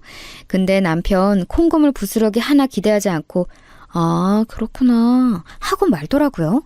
남편이 이런 반응을 보이니까 자연스레 시댁에도 제 친정이 사실은 꽤 잘 산다는 걸 밝히지 않게 되었습니다. 시어머니께서는 저를 따뜻하면서도 측은한 눈길로 맞아주셨죠. 우리 둘째는 어쩜 이렇게 꼭 자기 같은 여자를 만났을까? 사람이 맑고 신중하고 그동안 아등바등 열심히 살아오느라 힘들었을 텐데 결혼 생활을 부디 무탈하고 행복하게 잘 하기를. 뭔가 저를 굉장히 오해하시는 듯 보였으나 정성해줄 필요성은 못 느꼈네요. 남편이 자꾸 옆에서 괜히 말씀드리지 마 이런 눈치를 주기도 했고요. 남편은 3남매 중 둘째였는데 첫째인 신우이는 놀랍게도 굉장한 부잣집에 일찍 시집 갔다가 적응 못하고 부부 사이에 불화가 생겨서 이혼한 전적이 있었어요. 그리고 셋째인 남자 시동생은 회사도 좋은 곳에 다녔으며 무엇보다 처가를 잘 얻었습니다. 동서가 어느 정도 사는 집안의 딸이었어요. 형님, 그 운동화 나이키에서 나온 신상품의 디자인을 따라한 거 아니에요? 브랜드 없는 보세 운동화네요? 아니, 슬리퍼도 아니고 운동화를 그 나이에 굳이 보세를 신는 사람도 있어요? 그런 운동화를 신은 건 형님인데 왜 창피하면 왜 저의 몫인가요? 그리고 놀고 자빠진 인물이었죠. 어찌나 말하는 걸 깍쟁이처럼 해댔는지 제가 깜짝 놀랐습니다. 동서가 신은 운동화 제 눈에는 구질구질해 보였는데 그까짓 것도 30만 원짜리라고 하더라고요. 네, 그러라고 했어요. 동서가 굉장히 우쭐거리는 스타일이고 그런 동서에게 시댁 식구들이 별 지적 못하는 중이고 덕분에 시동생은 콧대가 덩달아 높아졌고 뭐 이런 것들을 제가 파악하고 나니까 똥이 무서워서 피하는 게 아니라 더러워서 피한다는 마음으로 상대 자체를 안 하려고 노력하게 됐습니다. 사람을 겉으로 보고 판단하는 동서의 기준에는 이혼 여인 신우이가 거슬릴 법도 했는데 부잣집에 한번 다녀왔다는 전적을 높이 샀는지 신우이한테는 함부로 못하더라고요. 그러니까 저만 성질 나쁜 동서의 목표물에 걸렸던 거죠. 그러던 어느 날 시댁에 좋은 고기가 들어와서 그걸 함께 맛볼 겸 다 같이 모이게 되었습니다. 시아버지의 고향 친구분께서 되게 좋은 일이 있으셨는지 크게 한턱 쏘셔서 한우 세트를 보내주셨거든요. 시부모님께서는 당연히 그걸 받아보시자마자 얼른 온 식구가 다 같이 모여서 함께 나눌 생각부터 하셨다네요. 그래서 미룰 것 없이 곧장 토요일 주말에 모이기로 했어요. 시어머니와 통화를 하면서 그 이야기를 전달받은 제가 말씀드렸죠. 어머님, 그런데 저희가 토요일에 이미 부부 모임에 참석하기로 한 일정이 있어서요. 그래서 말씀하신 시각보다 조금 늦게 도착할 것 같은데 괜찮으시죠? 너희는 왜 하필 이런 때에 그런 일정을 잡아놨었니? 웬 부부 모임이야? 너희가 그런 걸 도통 다닐 만한 사람들이 아닌데? 맛보기 힘든 최고급 한우를 빨리 먹으러 오지 않고 꼭 그런 모임에 먼저 참석을 해야겠어? 말씀대로 저희도 그런 모임에 원래 나가는 사람들이 아니에요. 그런데 모임 나오는 사람들 중에서 제 고등학교 동창이 한 명 있길래 간만에 얼굴도 볼 겸해서 겸사겸사 참석해 보려고요. 모임은 후딱 마치고 맛있는 한우 먹으러 그날 최대한 일찍 가볼게요. 그래, 그러면 그렇게 해라. 괜한 걸로 배 채우지 말고 와서 한우나 많이 먹어. 이럴 때 아니면 언제 한우를 양껏 편하게 먹어보겠니? 알았지? 시어머니께서 자꾸만 이럴 때가 아니면 언제 또 이렇게 구셔서 제가 민망하기도 하고 감사하기도 하고 진짜 애매한 기분이 들었네요. 그날 정말로 부부 모임 일정이 있었는데 처음 회동하는 것이었지만 그중에 제 고등학교 동창이 있다는 걸 알게 돼서 일부러 나갔던 측면도 있었어요. 별로 친분이 있던 사이는 아니었지만 정말 오래간만에 옛 학창시절의 추억을 나눌 수 있는 친구를 만나서 그 자리가 꽤나 즐거웠습니다. 기분 좋게 자리를 떴고 시댁으로 향했죠. 부부 모임에서 제대로 활약해준 고마운 가방을 어깨에 맨 채 말이에요. 왠지 차에 놔두는 건 좀 아닌 것 같아서 별 생각 없이 시댁에 도착했을 때 가방을 그대로 메고 안으로 들어섰어요. 그러자 거실에서 커다랗게 편 상을 2개 붙여놓고 한우를 구워 먹고 있는 시댁 식구들이 보였습니다. 시아버지, 시어머니, 시누이, 시동생, 동서 이렇게 5명이 순서대로 앉아 있었고 저희 부부가 앉을 공간이 남아 있었어요. 반갑게 인사를 하면서 앉았고 시어머니께서 부부 모임 어땠냐고 물어보시기에 이런저런 대답을 해드렸어요. 그런데 제 옆에서 동서가 저를 힐끗힐끗 거리길래 그 시선이 느껴져서 신경이 쓰였는데 잠시 후 피식 웃음소리를 내는 것이 아니겠어요? 그건 누가 봐도 사람을 비우는 행동이잖아요. 이 싸가지 없는 동서가 오늘 또 시동 거는구나 싶어서 제가 속으로 한숨을 쉬었습니다. 그리고는 일부러 동서 쪽으로 시선을 절대 두지 않은 채로 고기만 먹었어요. 동서가 자꾸 제 쪽을 쳐다보며 피식 비우는 소리를 내는 걸 뻔히 알고 있었지만 저는 계속 무시했습니다. 저희 2사람만이 알고 있는 묘한 대치가 한참 이어졌죠. 그리고 둘 중에서 먼저 인내심을 잃은 쪽은 동서였습니다. 참지 못하고 결국 제 쪽으로 자기 몸을 기울이더니 작은 목소리로 이렇게 말을 하더라고요. 형님, 누가 따라오는 것도 아니니까 좀 천천히 드세요. 안 그래도 어머님께서 형님 같은 사람은 이런 때 아니면 최고급 한우 구경하기 힘들다고 하시면서 일부러 아까는 고기를 조금만 꺼내서 구웠었어요. 작은 며느리와는 처지가 다른 큰 며느리가 안쓰럽게 느껴지셨나 봐요. 그러니까 아직 남은 게 여유로워요. 음미 좀 하면서 드시죠. 그렇게 허겁지겁 드시면 옆에서 보는 사람이 다 민망해져요. 내가 그렇게 허겁지겁 먹었어? 몰랐네. 모임 자리에서는 밥을 워낙 안 먹다시피 했더니 배가 고팠나 봐. 누가 나 안 쫓아온다는 사실을 알려줘서 고마워. 동서 덕분에 천천히 먹을 수 있을 것 같아. 그런데 굳이 어머니께서 그런 말씀 하셨다는 얘기는 나한테 안 해줘도 돼. 어떤 뉘앙스로 말씀하셨을지 나는 이미 아는데 동서가 일부러 안 좋게 나에게 비꼬아서 전달을 하는 것 같거든. 비꼬는 건 지금 형님이신 것 같은데요? 아, 어이없어. 고기 아직 남았다고 알려드려도 지랄이야 진짜. 겉도 속도 간장종지만 하네. 이래서 사람은 너무 없는 형편에서 자라면 안 되는 건데. 저는 제가 동서의 마지막 중얼거림을 잘못 들은 줄로만 알았습니다. 이게 도대체 무슨 신종 무례인가 싶어서 제가 동서를 휙 쏘아보았어요. 그랬더니 다른 식구들이 저희 쪽을 주시하면서 혹시 뭔 일 났나 싶어서 당황한 눈치들을 보이는 거예요. 이렇게 기분 좋게 모인 자리에서 제가 분위기를 망치고 싶지는 않았어요. 그래서 얼른 고개를 꾸벅하며 아무것도 아니라는 표시를 해보이고는 고기 먹는 것에 집중하는 척을 했습니다. 그런데 사실 그 이후로 고기 맛도 별로 안 느껴졌어요. 너무 짜증이 나서요. 이번에야말로 동서한테 크게 한마디 해줘야 하나 이런 생각이 들었습니다. 잠시 머릿속으로 동서한테 훈계를 하는 상상을 하고 났더니 기분이 좀 괜찮아지더라고요. 그래서 웬만하면 그날 그대로 참고 넘길 작정이었어요. 하지만 동서가 기어이 선을 먼저 넘고 말았습니다. 고기를 다 먹고 나서 뒷정리를 하고 있을 때였어요. 형님이 설거지를 하시면 제가 그릇들 싹 모아서 정리한 다음에 싱크대에 갖다 드리고 식사상 마무리 정리 다 하고 그런 작업할게요. 그래? 그럼 그렇게 할까? 난 우선 싱크대에 나온 그릇들부터 먼저 설거지 시작할게. 동서가 이쪽으로 접시대를 쫙 날라줘. 동서가 그렇게 일을 하자길래 괜찮겠다 싶어서 따랐더니 웬걸요. 동서는 말 그대로 접시만 무식하게 싱크대 위로 쌓은 게 전부였어요. 접시 위에 잔반이 좀 남아있으며 그걸 음식물 쓰레기통에 따로 정리를 하고 싱크대 위로 올리는 성의는 보여줄 수 있는 거잖아요. 그런 것도 없이 그냥 저녁상 위에 남아있었던 그대로를 저에게 계속 날라주었습니다. 참고로 신우이는 후식 과일 준비에 들어간 참이었고요. 며느리 둘이서 마무리를 하는 상황이었는데 동서는 접시만 날라버리고 그저 룰루랄라. 가만 보니까 거실에 상을 펴놨던 것의 뒷정리는 시어머니와 제 남편이 하고 있었죠. 너무 얄밉더라고요. 그래서 제가 동서가 다시 부엌 싱크대 주변으로 다가왔을 때 한마디 했죠. 저기 동서, 이건 좀 너무한 거 아니야? 내가 하는 것에 비해 동서가 너무 하는 게 없잖아. 이건 본인이 생각해도 좀 심하다고 생각이 들 것 같은데 안 그래? 네? 전혀 아닌데요? 저는 그렇게 생각이 안 드는데요. 형님, 오늘 늦게 오셨잖아요. 그럼 상 차리고 준비하는 건 누가 다 했겠어요? 그때 빠지셨으니 지금 하셔야죠. 그런 거였어? 아까 일을 많이 해서 지금은 안 한다는 거였어? 그러면 내가 지금 당장 어머니께 가서 아까 상 차리실 때 동서가 같이 준비한 거 맞냐고 여쭤봐도 되지? 이상하게 나는 동서가 아까도 뒷짐만 지고 있었을 거란 생각이 들거든. 왜 그런 건 꼬치꼬치 묻고 짚으려고 하세요?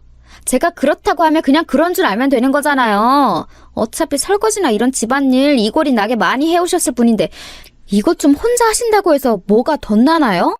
저는 형님과는 다르게 집에서 힘들게 가사노동을 안 하면서 곱게 컸어요. 이런 기본적인 차이도 있다는 걸 배려심 가지고서 고려해 주셨으면 좋겠네요. 듣자하니 황당한 개소리를 하네? 동서, 지금 그 말은 뭐야? 그럼 나는 뭐 집에서 가사노동하면서 험하게 큰 사람이라는 거야? 나도 그다지 험하게 자라지 않았어. 알지도 못하고 함부로 말하지 마.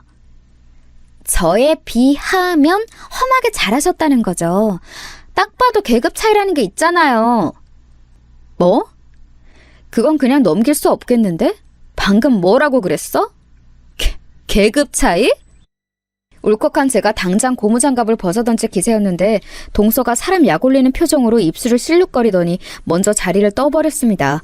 거실 쪽으로 도망간 동서를 그렇다고 제가 무작정 따라갈 수도 없는 노릇이고 이 나이 먹고 이런 걸로 화딱지 부리지 말자 싶어서 꾹 참고 마저 설거지를 했어요.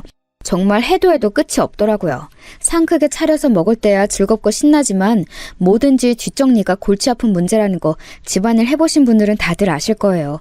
힘들게 설거지만 다 끝내놓으면 다인가요? 아니죠. 그럼 이제 또 설거지 전쟁을 벌일 부엌 정리가 남은 거죠. 거기까지 제가 혼자서 다 하는데 속에서 아무리 잠재우려고 해도 얄미운 동서가 아른거려서 열불이 터졌습니다. 싱크대 물기까지 점검을 다 하고 나서야 과정이 끝났고 제가 터덜터덜 거실로 나갔다가 조금 놀라고 말았어요. 저를 제외한 모두가 너무나도 평온하게 모여서 후식 과일을 먹고 있었거든요. 가장 먼저 저를 발견한 남편이 씩 웃어주다가 이내 흠칫하는 표정을 지어 보였습니다. 제가 그 사이 너무 피곤한 몰골이 되어 있었으니 그랬겠죠. 그 다음으로 시어머니께서 저를 보시더니 이런 말씀을 해서 저를 또 놀라게 만드셨어요. 이제야 다 한 거니? 아니 너는 그러길래 왜 그걸 혼자 다 하겠다고 고집을 부렸어. 작은 애가 너 도와주러 갔다가 네가 필요 없다고 그러는 바람에 머쓱하게 돌아섰다고 하더라. 네? 동서가요? 저는 동서한테 그런 말 들은 적 없는데요. 동서? 뭐라고 말 좀 해봐. 나 혼자 다 하도록 떠넘기고 도망간 거 동서 아니었어? 제가 너무 당황해서 대꾸했더니 동서가 눈을 동그랗게 뜨면서 고개를 절레절레 흔들었습니다. 그러자 그 옆에서 시동생은 뭔가 의사소통에 오해가 있었던 것 같다는 말을 변경이랍시고 하더라고요. 근데 너무 황당했던 게 시동생이 그런 말을 늘어놓으니까 시아버지께서는 헛기침을 2번 하시면서 난 모른다 라는 표시를 하셨고 신우이는 눈알만 엄청 굴려대더니 갑자기 휴대폰을 꺼내서 그것만 뚫어지게 보면서 역시나 난 몰라 라는 표시를 하더라고요. 시어머니께서는 어색하게 호호 웃으시면서 저한테 얼른 와서 과일 남은 거라 먹으라고 하셨고요. 그러니까 동서가 잘못을 했든 말든 이런 상황에서 다들 제 편을 들어주기에는 어렵다고 표현한 중인 셈이었죠. 제가 표정이 어두워진 채로 다가오니까 남편은 제 눈치를 살폈습니다. 저한테 입모양으로 내가 한마디 할 거야? 이러더라고요. 아유, 그냥 또 오지게 똥 한번 밟은 셈 치자 싶어서 남편에게 고개를 도리도리 해줬어요. 이때 집에 가기 전에 얄미운 동서 뒤통수나 칠수인 척 한번 후릴까 말까 이런 고민을 혼자 속으로 하고 있었습니다. 저는 그런 생각으로 멍하게 있었고 시선은 의미 없이 텔레비전에서만 고정하고 있던 상태였는데요. 그래서 몰랐어요. 시댁 식구들이 뭐 때문에 시시덕거리면서 이야기를 나누고 있는지 말입니다. 아니 정확하게는 동서가 시시덕거리는 이야기를 나머지 식구들이 듣고 있는 것이었죠. 잡담이 들려오든 말든 저는 멍하게 생각하는 것만 이어가고 있었는데 갑자기 동서의 목소리가 카랑카랑하게 날아들었어요. 형님, 아무리 그래도 샤넬 가방을 가품으로 매시는 건 너무 티나는 거 아시죠? 아까 부부 모임에 다녀오셨다더니 어쩜 좋아요? 거기 계셨던 분들 이거 가품이라고 다들 그렇게 생각하셨을 텐데. 뭐? 동서 지금 내 가방 보고 있는 거였어? 방에다가 둔 줄 알았는데 거실 구석에 뒀었나 보네. 남의 가방은 왜 살펴봐? 그리고 웬 가품 타령이야? 남도 아니고 가족끼리 너무 그렇게 구실 필요 없어요. 집안에서 만신당하고 바깥에서 망신 안 당하는 게 낫죠. 안 그래요? 제 생각인데 형님, 부부 모임에서 만난 그 분들한테 뒤에서 비웃음 엄청 당하시겠다. 제가 조언 드리는데요. 오늘 만났던 그 조합하고는 다시 만나지 마세요. 다른 명품도 아니고 샤넬을 이렇게 티나게 가품으로 메고 다니는 거 대학생들이나 할 법한 짓인데 너무 창피한 일이라고 다들 그렇게 생각하고 있을 거예요. 다시 안 만나시는 게 상책이죠. 제가 정신을 빼놓고 있던 사이 동서가 제 가방을 살펴보고서는 멋대로 이거 가품이다 라고 떠든 모양이었어요. 그런데 제가 반응이 없자 굳이 저를 불러서 공개 망신을 준 것이었죠. 정작 부부 모임 현장에서는 제가 망신을 당하지 않았건만 동서의 말이 너무 황당하고 우스웠습니다. 그 부부 모임에서 만난 고등학교 동창은 제가 메고 나간 가방을 보면서 우와 소리를 냈었고 저와 함께 명품 이야기도 나눴어요. 그런데 제가 솔직하게 명품에는 문외한이라고 밝히니까 사실은 자기도 명품 세계는 잘 모르는데 허세를 부리고 싶은 마음에 가끔 공부한다고 그 친구가 그랬습니다. 그러면서 학교 다닐 때 저를 알았는데 집은 잘 사는데 검소한 애라고 은근하게 소문난 걸 들었었다고 했어요. 학창시절 그대로 제가 잘한 것 같다면서 그 친구는 웃었죠. 저는 마냥 따라 웃을 수 없어서 샤넬 가방만 매만지며 상념에 잠겨 있었던 것 같아요. 아무튼 그런 시간을 보낸 후였는데 동서가 멋대로 짐작과 평가를 동시에 한다는 게 어이가 없었습니다. 동서가 언제부터 명품 감별사였어? 그거 가품 아니고 진품이야. 동서는 나보다 명품에 대해 잘한다는 사람이 그런 것도 몰라보면 어떡해? 진품은 지금 이게 800만 원이 넘는데 형님이 그걸 어떻게 사셨다는 거예요? 설마 그 정도 형편의 사치를 꿈꾸시면서 엄청나게 무리는 하실 분은 아니신 것 같고 근데 진품이 맞다고 자신하시고 아, 알겠다. 진품이라고 주장하면서 파는 인터넷 업체에서 사셨죠? 가격은 진품의 절반 정도밖에 안 돼서 혹하셨을 테지만 애석하게도 형님, 그건 다 가품을 하는 거예요. 무지한 사람들이나 그런 데서 사놓고도 자기가 진품을 맨다고 착각하는 거라고요. 어머, 우리 형님 어쩜 좋아. 너무 안타까워. 울상을 짓는 척하는 꼴이 이제는 정말로 못 봐주겠더라고요. 시아버지께서는 이런 상황이 불편하시다는 표정으로 당장이라도 자리를 뜨실 기세였고요. 시어머니께서는 이게 진품인가 아닌가를 신우이한테 물어보고 계셨습니다. 신우이는 엄청 당황한 표정으로 제 가방을 뚫어지게 쳐다보면서 아리송하다는 눈빛을 하고 있었고요. 그런 와중에 남편은 그 부처같고 묵직하고 착한 사람이 조금 화가 나고 말았는지 자기 동생한테 너는 왜 배우자 단속을 못하냐며 한 소리 하고 있었습니다. 그러자 시동생은 저를 위해 동서가 오히려 나서준 것이라며 제가 나중에 큰 망신 당할까봐 동서가 걱정한 것이라나 뭐라나 그딴 소리만 하고 있었어요. 그런데 자기 형한테 대꾸하는 태도가 영 불량하더라고요. 아무리 자기가 좋은 회사 다니고 있고 집안 꽤 괜찮은 여자를 만나서 스스로 형보다 나은 아우처럼 느끼고 있다고 해도 그걸 겉으로 저렇게 표출하면 안 되는 거란 생각이 들었습니다. 전에는 저렇게 겉으로 막 드러내는 사람은 아니었던 것 같은데 동서 때문에 물든 듯 싶었어요. 동서가 워낙 개성 강하고 기가 센 사람이기도 했으니까요. 저는 이 혼란스러운 시댁의 현장을 찬찬히 뜯어보며 어처구니 없는 한숨이 저절로 흘러나왔습니다. 이런 상황의 원흉인 동서에게 제가 슬그머니 말을 건넸죠. 동서, 슬슬 어머니께서 내가 가품을 사기당한 건 아닌지 걱정하시는 눈치인데 동서가 일 버렸으니까 직접 수습해. 참고로 이 가방은 진품이고 내가 직접 구매하지는 않았지만 백화점에서 유통된 진짜 배기가 맞아. 직접 구입을 안 하셨으면 꺼림칙한 부분이 있을 수밖에 없죠. 가품인 것 같다고 지금 저한테 돌려서 심경 고백하신 거 맞죠? 아, 엄청 웃긴다. 동서, 원래도 이상한 사람이었지만 오늘따라 왜 이래? 간만에 보니까 사람이 반쯤 실성한 상태 같네? 친정집에 우환이라도 있었어? 형님, 말씀 가려서 하세요. 저희 집에 우환이 왜 있어요? 보잘것없는 형님 친정이나 걱정하면서 사세요. 왜 그렇게 말을 함부로 해? 뭐? 보잘것없어? 동서가 알면 뭘 그렇게 내 친정에 대해 안다고 그런 말을 해? 그리고 동서, 내가 만약에 저걸 가품으로 구매해서 메고 다닌다고 한들 그걸 왜 지금 이런 자리에서 이런 식으로 까발리면서 나를 엿먹이는 거야? 동서는 사람이 왜 그렇게 심보가 못된 거야? 본인 입으로 어려움 없이 유복하게 자랐다고 그런 말을 전에 했던 거 아니야? 도대체 이 과정에서 뭐가 부족하고 뭐가 불만이었어? 대체 뭐가 문제라서 언행이 이따위야? 내가 진짜 궁금해서 그래. 동서, 모자람 없는 환경 속에서 인정이 왜 이렇게 찌그러졌어? 저의 작은 목소리가 한치의 흔들림도 없이 빠르게 흘러나갔어요. 제 말이 이어질수록 동서의 얼굴은 시뻘겋게 달아올랐죠. 각자 혼란스럽게 있던 시댁 식구들이 어느새 이쪽을 주목하고 있었어요. 가운데 샤넬 가방을 둔 두 며느리의 대치 상황이었고 방금 무슨 대화가 오갔는지는 모르지만 동서 쪽에 얼굴이 붉게 달아올라 있었으니 시댁 식구들이 궁금증을 가지고 잠시 숨을 죽였습니다. 그리고 바로 그 순간 동서가 이를 갈면서 이렇게 말했어요. 말 더럽게 하네. 원래 캥기는 게 없으면 말이 짧은데 꼭 이렇게 캥기는 구석이 많은 사람들이 말이 많더라? 너보다 잘난 나한테 열등감 있다고 솔직하게 털어놓기에는 자존심 때문에 안 되겠고 기껏 탐나는 게 정교한 샤넬 가품 장만해서 나한테 선보이는 거야? 내가 결혼하고 나서 처음 명절 때 샤넬 가방 메고 왔었던 게 그렇게 부럽고 충격적이었나 봐? 네가 내 가방 훔쳐갈까 봐 그 이후로 그 샤넬 가방 안 메고 왔어. 내 거는 진품이거든. 근데 너는 사람 자체가 나에 비하면 가품이라 그런가? 정말 짭스럽다. 사람도 짭이고 가방도 짭이야. 모두가 듣는 가운데서 행해졌다는 것에 더욱 충격적인 동서의 발언, 그리고 엄청난 전막이 감돌았습니다.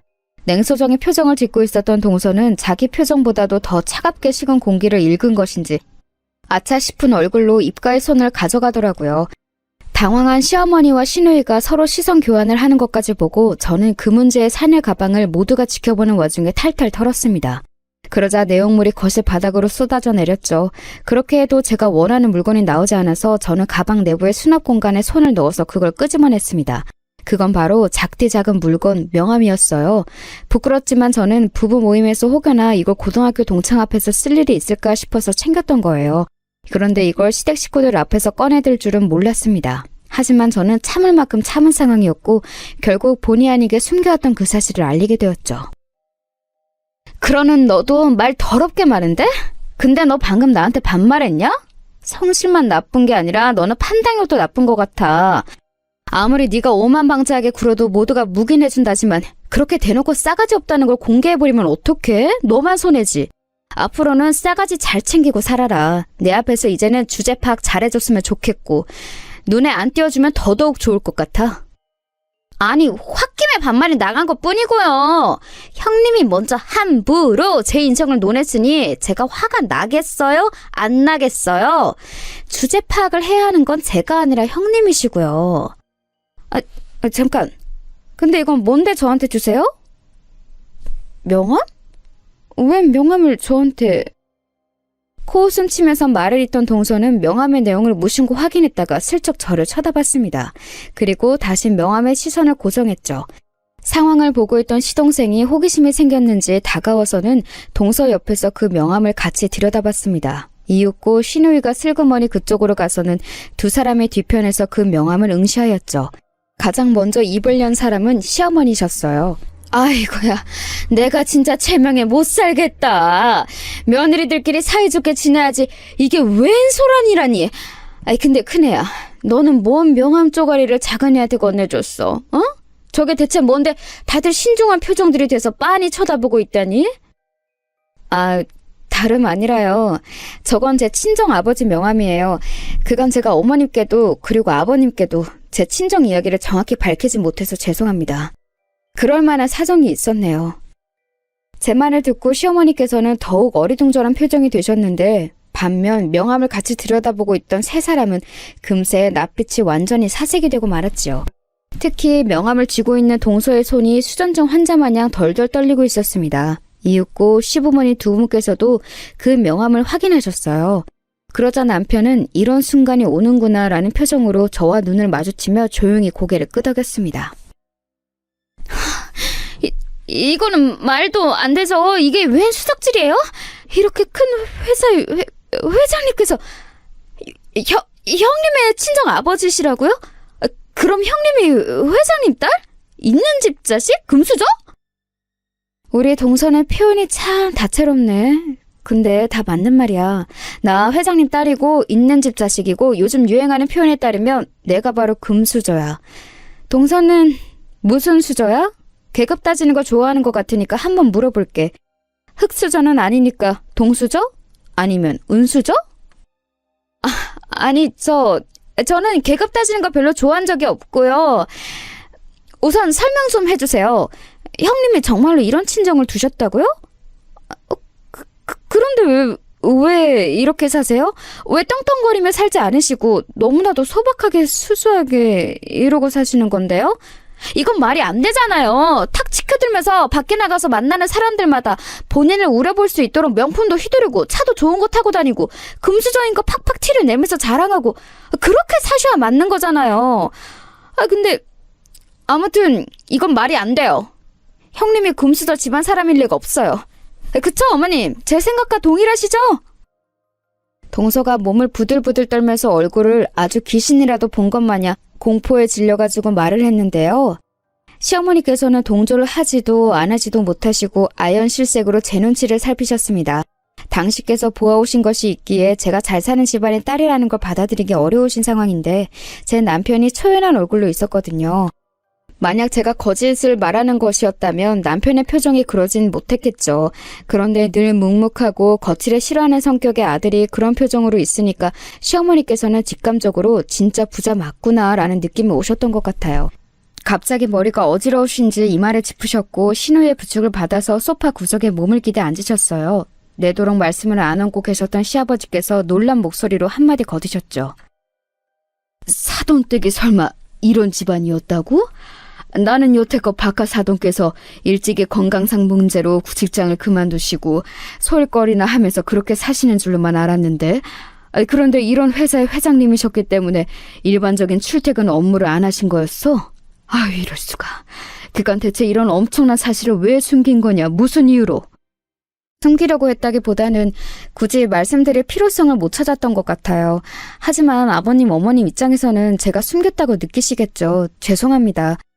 솔직히 말씀드리자면 제 친정 아버지께서 몇 번의 고비를 겪으신 끝에 절치부심으로 성공을 맛보신 분이라 그런지 굉장히 매사에 철두철미하시고 엄청난 구두쇠예요. 자식한테는 돈을 쓰실 법도 하건만 도통 그러지 않으셔서 제가 결혼 전에 친정 아버지하고 엄청 싸운 적이 몇 번 되네요. 서로 가치관이 많이 달랐거든요. 아, 참고로 이 명품 샤넬 가방은 제 친정 엄마께서 제가 혹시 기죽으면서 살까봐 사주신 거예요. 이게 생겨서 좋았고 어깨에 힘이 들어갔던 것도 사실이지만 기가 죽어서 지낸 적은 없었어요.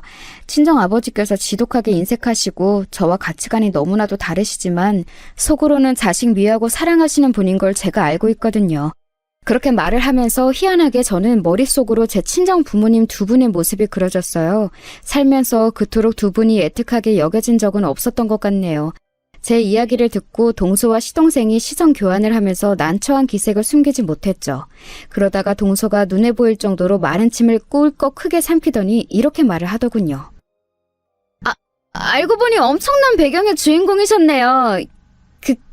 그런데 결혼한 자식이 떵떵거리며 살지 못하게 둘 정도로 인색한 부모님이시라면 별로 금수저가 아닌 것과 다름없지 않을까요? 그렇죠? 떨리는 목소리로 기껏 제 처지가 여전히 자기보다 못하다는 것을 확인하고 싶어하던 동서의 마지막 몸부림, 제가 웃음으로 받아주었습니다. 너무나도 여유롭게 제가 씩 웃어 보이자 동서는 히익 소리를 내면서 저절로 눈을 깔았어요. 저는 시부모님을 번갈아 쳐다보며 밝혔습니다. 이건 올해 안에 다 말씀드리려고 했던 건데 저는 이미 제 앞으로 받기로 한 건물이 한 채 있어서 내년 안으로 건물주가 될 것 같아요. 그리고 창선 씨는 친정 아버지 회사에 들어가 일을 시작하는 것이 어떨까 하고 몇 주 전부터 얘기가 나오고 있는 중이에요. 그런데 이게 하루아침에 결정된 일도 아니고 여러모로 신중하게 초석을 다져놓는 게 좋을 것 같아서 천천히 그렇게 하기로 했습니다. 그러자 시어머니께서는 갑자기 어지럼증이 다 나으셨다는 듯 소파에서 일어나시더니 환하게 웃으시며 다가와 저희 손을 잡아주셨어요. 시아버지께서는 세상에 이런 일이라는 표정이 되셔서 그저 멍하게 계셨고요. 시누이는 자기 모친 옆에 달라붙어서 저에게 초롱초롱한 눈빛을 보내는 중이었죠. 그리고 그때 시동생이 손으로 머리를 감싸주며 제 남편을 향해 중얼거렸습니다. 그럼 뭐야? 형은 앞길에 탄탄대로인 거야? 무려 탄탄한 회사의 회장님을 장인어른으로 두고 그 회사에 들어가서 일을 할 예정이고 그러다가 회사까지 물려받으면? 그럼 월급쟁이 신세를 벗어날 수 없는 나하고는 아예 상대가 안 되는 거잖아. 내가 넘볼 수도 없는 영역인데? 너는 왜 그런 쓸데없는 김치국 마시는 상상의 나래를 속으로만 알 것이지 왜 입 밖으로 내서 다 들리게 해? 나는 욕심을 크게 낼 것도 부릴 것도 없고 그저 주어진 상황과 자리에 앞으로 최선을 다하며 살 생각뿐이야. 그게 바로 내 귀에는 가진 자의 여유처럼 들리는데? 형! 내가 말했었나? 나는 옛날부터 누구보다 성실하고 올곧은 형이 최고라고 생각해왔었어. 시동생이 처연한 미소를 지으며 제 남편에게 달라붙어 아부를 시작했죠. 그런 걸 성격적으로 질색할 수밖에 없는 남편은 머리가 아프다는 듯이 한숨을 쉬었고요. 그리고 동서는 기어이 눈물을 보였습니다. 그게 원통함의 눈물인지 어쩐 거였는지는 모르겠어요. 다만 눈물을 또르르 흐르는데도 그걸 달래주기는커녕 시어머니께서 따끔하게 혼내시는 것에 동서의 표정이 서럽게 변했었답니다. 너는 큰애가 네 손윗사람이라는 개념은 있는 거니? 어쩜 그렇게 말을 함부로 하고 성질 가는 대로 행동하고 그럴 수가 있어? 당장 잘못했다고 빌고 사과해. 어머니, 왜 저한테 소리를 지르고 그러세요? 그러시는 모습 너무 낯설어요. 그럼 나긋나긋하게 노래라도 불러주랴? 헛소리 말고 얼른 사과해, 얼른! 동서는 이 상황이 도저히 믿어지지 않는다는 기색을 지우진 못한 얼굴로 제 앞에서 고개를 숙였다가 이내 허리까지 숙여 보였습니다. 원래는 고개만 잠깐 숙였다가 들었었는데 저의 뚱한 표정을 보고서 또다시 히익거리더니 허리를 숙여 다시 인사한 거였죠. 동서가 이렇게 잘 놀라고 겁에 잘 질리는 사람인 줄 이날 처음 알았었네요. 형님, 그건 제가 잘 알지도 못하면서 함부로 형님께 대들고 까분 점 죄송합니다. 반성하고 있어요. 동서가 숙이고 사과하는 대상이 손아래 사람한테 무시당한 형님일까? 아니면 부잣집 형님일까? 나는 동서가 지금 나한테 진심으로 미안해서 사과를 한다고 생각하지 않아. 나에게 보였던 언행들을 동서가 벌써 반성하고 있다고 생각하지도 않아. 다만 동서는 갑자기 드러난 내 친정의 배경, 바로 그 계급이라는 것에 굴복한 것뿐이야. 내 말이 틀려?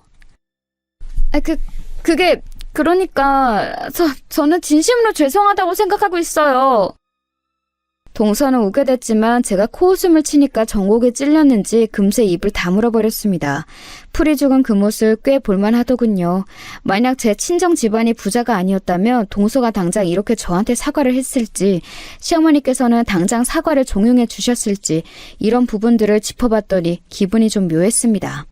그날 어수선한 분위기를 뒤로한 채 저와 남편은 먼저 시댁을 나왔어요. 이만 가보고 싶다고 그랬더니 시부모님께서 피곤할 텐데 쉬라며 저희 등을 떠미셨죠.